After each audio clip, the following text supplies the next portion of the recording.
Welcome back to Vintage 8. It's great to see you again. This is where we dig into the News 8 archives and we talk about and look back at some of the biggest stories and most notable stories here in our state. So today we continue to look back at the Jennifer Farber Dulos case.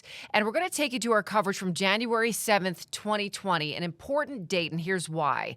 This is when Jennifer's estranged husband, Fotis Dulos, was first charged with murder in connection with her disappearance. It has been more than 8 months now since Jennifer Dulos went missing. Police believe her estranged husband, Fotis Dulos, is in fact her killer. A swarm of state troopers arrived at Dulos' Farmington mansion this morning. Upon arrival at State Police Barracks in Bridgeport, he was asked this. Fotis, do you believe police have the evidence to convict you on the murder? Dulos is behind bars on $6 million bond. His girlfriend, Michelle Troconis, also in custody tonight, charged with conspiracy to commit murder. Her bond has been set at $2 million. And a third person, Dulos' former attorney, Kent McWhinney, also under arrest, also charged with conspiracy to commit murder. We have team coverage on all of these developments tonight. We're going to begin with News 8's Bob Wilson with the latest on Fotis Dulos. Bob. Yeah, we first started getting word around 9 o'clock this morning that something was up. We came up here. It was all quiet, and then all of a sudden, Fotis Dulos' attorney showed up, and just right behind them, state police came in to make the arrest. State police came in hard, and they hit fast. A half a dozen major crime detectives surround the house of Fotis Dulos. His defense attorney, Norm Pattis, inside with him. State police in bulletproof vests take him into custody without incident. Today is a somber day. In a paradoxical way, we welcome this fight because we think we will win it. In fact, we're confident we will. And now we won't have to speculate about what it looks like any longer. So what does the case look like? State police have more evidence that has not been made public before, including 4 zip ties that were 3 feet long. Detectives say they recovered them on Albany Avenue in Hartford, and they were used to bind Jennifer Dulos. Police say Fotis disposed of them, and Jennifer's DNA and blood-like substance were found on 2 of them. And the medical examiner is ready to testify that the amount of blood recovered on the scene and in the trash bags indicate Jennifer Dulos suffered injuries that would not be survivable if she didn't get immediate medical help. Even so, Pattis says it will be hard for the state to prove murder when they don't know where Jennifer is. I'm not surprised that the state decided to bring the charge. I haven't seen the warrant. I'll be surprised if they can win it. Mr. Dulos contends he was not involved, and I don't think the evidence will show that he was. And the warrant released later this afternoon with new information in it, a bicycle there that they have supposedly Fotis Dulos on camera the night and the morning Jennifer disappeared, going from her house to the park where the car was dropped. All of that will play out as the upcoming months in court. I'm Bob Wilson reporting live in Farmington, News 8. All right, Bob, thank you. Fotis Dulos' attorney, Norm Pattis, speaking candidly tonight about the case and the state's evidence against his client, Fotis Dulos. News 8's Shayna Ferreira live for us in New Haven with more on what he has to say about this case. Shayna. Yeah, that's right. Norm Pattis, Fotis Dulos' attorney, maintaining his client's innocence tonight, saying the state does not have enough evidence to connect his client to the charges he now faces. Now, Pattis telling News 8 his client, Fotis Dulos, the estranged husband of Jennifer Dulos, faces a slew of charges, including kidnapping, murder, and felony murder. Tonight, Pattis tells News 8 he denies his client had anything to do with Dulos' disappearance, and he says his client is simply not guilty. The state of Connecticut has thrice now driven a dagger into the presumption of innocence and into the heart of Mr. Dulos by accusing him of scandalous crimes. We're confined and constrained in what we can say at this point, so we'll simply leave it at this. If this is all the state's got, we wonder why it bothered. We are very confident in our odds at trial, and we look forward to meeting these allegations in open court. Now, Dulos is expected to be arraigned tomorrow at Stamford Superior Court. Of course, stay with News 8 as we continue to monitor these breaking news developments. But for now, reporting live tonight in New Haven, Shayna Ferreira, News 8.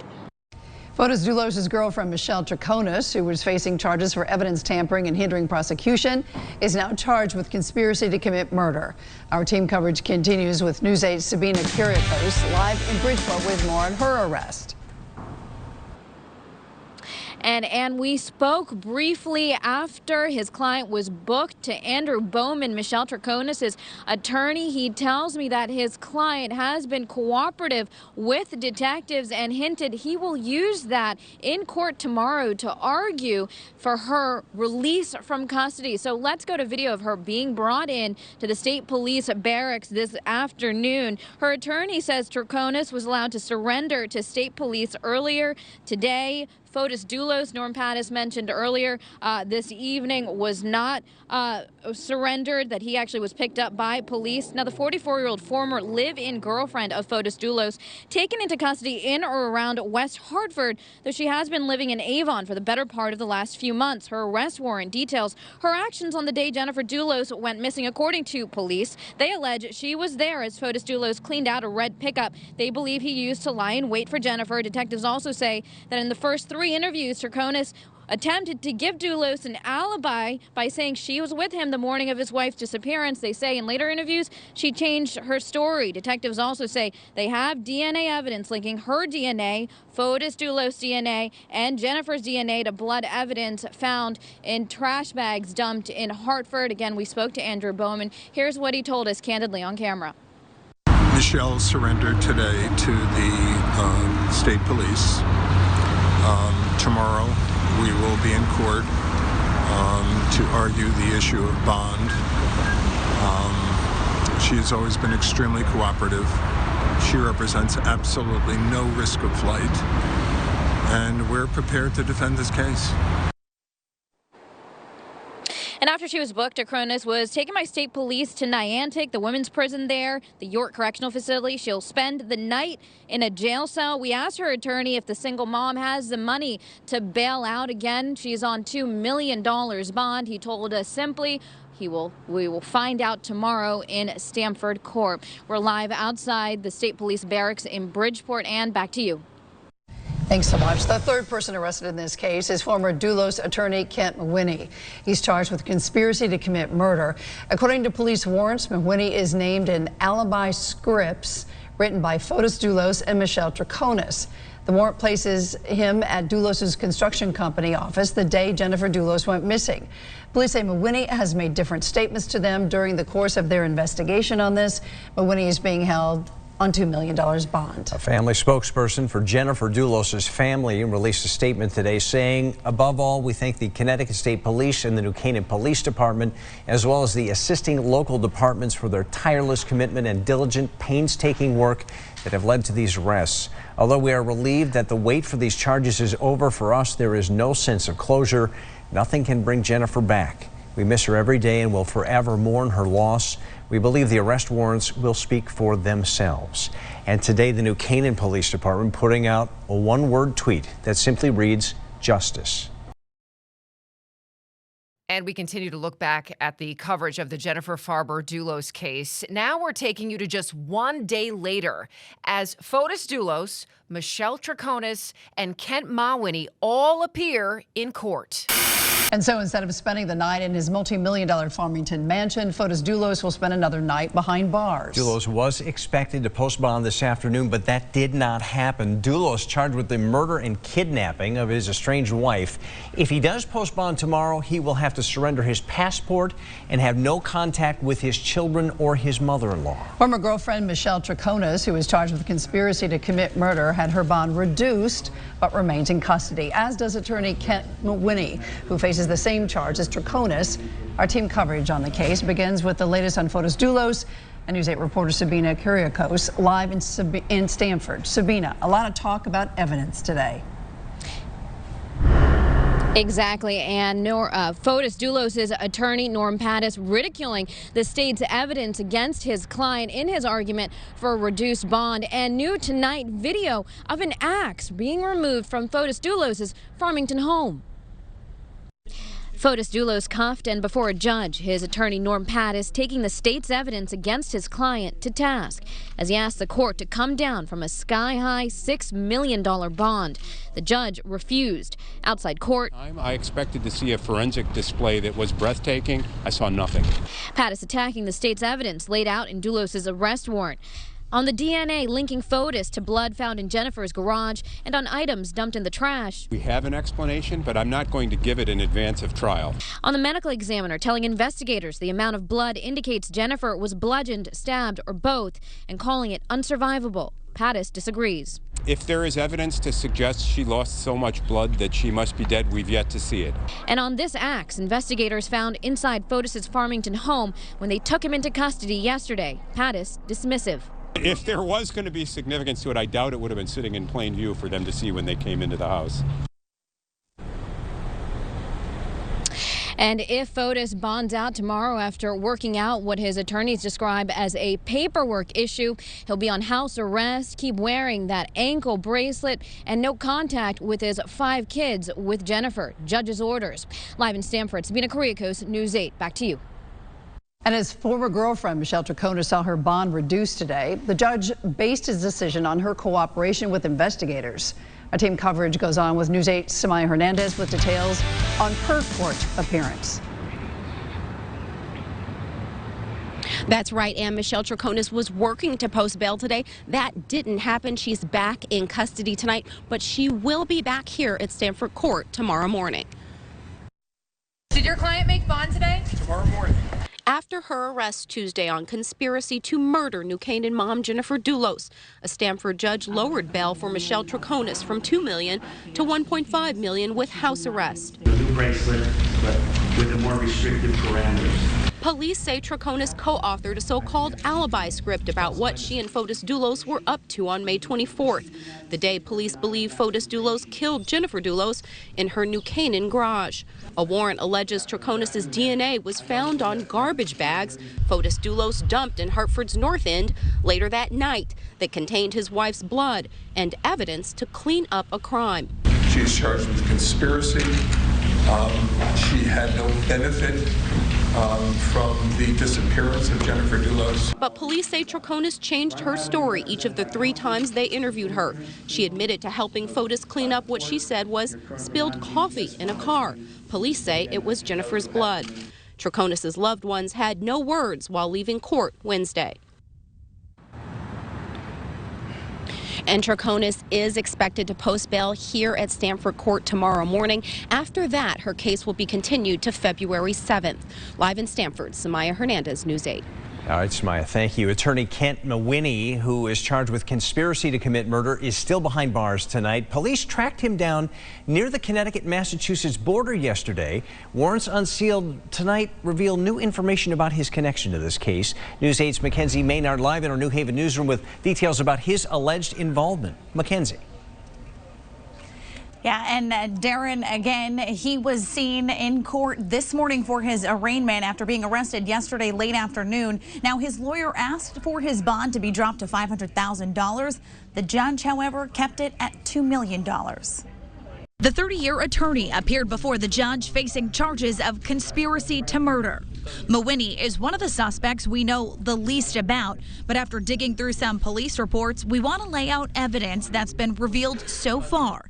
Kent Mawhinney founded the Windsor Road and Gun Club in East Granby over a decade ago. He left the club a few years later.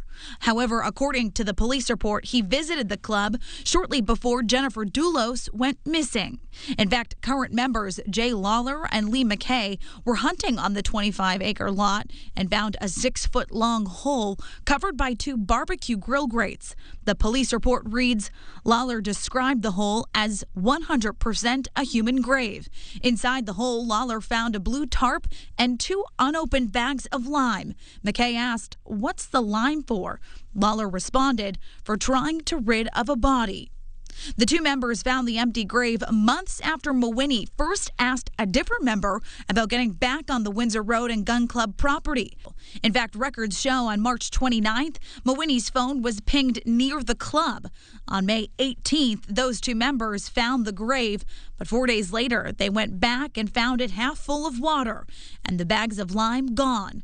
Less than a week later, on May 24th, is when Jennifer Dulos disappeared. In early June, the grave was found filled in. Police dug the hole up, and police dogs searched the area. Nothing was found. The question, as posed by police and prosecutors, was that hole dug as the future grave for Jennifer Dulos? Phone records show Fotis called Mawhinney the same night he was allegedly dumping bloody evidence in trash cans in Hartford. When police asked Mawhinney about that call, he said he fell down the stairs the next day, got a concussion, and broke his phone. In court this morning, the prosecutor told the judge Mawhinney did not cooperate, knowing there was a warrant out for his arrest. They continued to describe how they found him, like you mentioned, near the Massachusetts border after trying to track him down at his lawyer's office. Mawhinney will be back in court on February 20th. Reporting live in New Haven, Mackenzie Maynard, News 8. Now we're going to the next day, the day after those court appearances, when Fotis and Michelle bond out of jail. Fotis Dulos and his ex-girlfriend Michelle Troconis both posted bail today. However, Troconis wound up in the hospital. We have team coverage for you on tonight's top story. News 8's Sabina Kuriakos is at Stanford Hospital. But we begin with Bob Wilson in Farmington, where Dulos arrived at his mansion a few hours ago. Bob. Yeah, within an hour and 15 minutes ago, he arrived here, but he left Stanford Court somewhere around just afternoon, shortly afternoon, 12:30 or so. And that's when he got into a car. Take a look. We got the video here as he made bail. He posted the $6 million, and he had to be escorted out of the courthouse steps and into a car. There was so much media there. They actually had state police kind of part in the crowd there so he could get into his vehicle, and from there, he drove off. And then he came up here to Farmington. It was about a 4-hour window it took him to get up here or thereabouts, and now he is home tonight under house arrest. He stopped here in Farmington to talk to police. He talked to police for about, I would say 10 minutes and got out and walked around the complex with him, talked to him. I don't know what they were talking about, but he only has 4 conditions to his house arrest. He can only go to the doctor, to the lawyer, to work, which is a case-by-case basis, and to church. And his attorney, his legal team, says this is a step in the right direction to his defense. Relieved to be going home, as anybody would in this circumstance. Also chastened by the circumstances that we now find ourselves in, but finally able to address this head-on in a courtroom, which we are looking forward to. And having him at his house and being able to visit the lawyer's office, they can at least work on his defense. They don't have to go back behind bars every time to consult with him on the case. So this will help them. Meanwhile, not everyone here very happy he's out. We talked to a couple people here, said, you know, it's a little nerve-wracking having him around, but those conditions of the house arrest at least put a little of their fears at ease. I'm Bob Wilson reporting live here in Farmington, News 8. All right, now to Stanford. Sabina Kuriakos is live at the hospital with the latest on Michelle Troconis. Sabina. And Ann and Darren, Michelle made bond, but she didn't walk out of the courthouse as expected on her own. Instead, she was taken out through the back entrance and brought here to Stanford Hospital by local police, still wearing her prison-issued jumpsuit. Will Michelle be walking out today? Michelle Troconis' attorney, Andrew Bowman, confirming his client has bonded out of state prison. But Troconis did not go straight home. This is the moment she is escorted by local police into the Stanford Hospital emergency room in the yellow jumpsuit she wore to court Wednesday. Unclear what medical issue she may have been seeking treatment for. She was walking on her own and appeared to be transported by a police vehicle rather than an ambulance. Troconis has spent the last 2 nights behind bars. Today she bonded out on $105,000, a portion of the $1.5 million Judge John Blowie had set for her release. In setting bond, the judge citing her cooperation with investigators looking into the disappearance and now alleged murder of her one-time boyfriend's estranged wife, Jennifer Dulos. Troconis' family, including her sister and her mother, have been standing by at the courthouse ready to take her home, getting their chance today, but surely not in the way they would have hoped. And tonight I spoke with Michelle's mother. She tells me she cannot release any information on her daughter's hospital visit. Michelle is next in court on February 7th on that charge of conspiracy to commit murder. We are live in Stanford. Sabina Kuriakos, News 8. Darren and Ann. All right, Sabina, thank you. The 3rd suspect in the disappearance of Jennifer Farber Dulos is still locked up tonight. Attorney Kent Mawhinney was unable to post the $2 million bond. He's facing charges of conspiracy to commit murder. Neighbors say Mawhinney was always friendly. That is a shock, and most of us are all like still stunned. We're waiting just to hear what's, more news, more detail about what's happening. He is due back in court on February 20th. That's going to do it for us on Vintage 8. We're so glad that you joined us. We're going to continue to look back at these big cases and specifically the Jennifer Farber Dulos case. We sure hope you tune in. Thanks for joining us.